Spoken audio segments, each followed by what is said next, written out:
Hey there, welcome back to my channel, where we simplify challenging words and phrases. Today we're tackling a tricky medical term, sphygmomanometer. Do you know what it is and how to pronounce it? Let's find out. This word is often mispronounced as sphygmomanometer or sphygmomanometer. It's understandable because it looks so intimidating.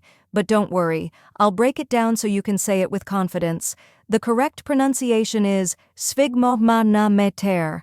Let's break it. First part, sphig, rhymes with twig. Second part, mo, like in moment. Third part, mahna, with even emphasis on both syllables. Fourth part, meter, like meter but softer. Let's put it together. Sphygmomanometer. Say it slowly with me. Sphygmomanometer. Now let's speed it up. Sphygmomanometer, sphygmomanometer. Great job.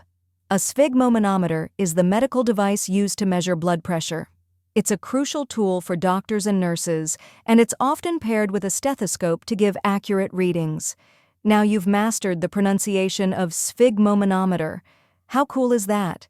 If this video helped you, make sure to like it, leave a comment about another tricky word you want to learn, and subscribe for more pronunciation tips. See you in the next one.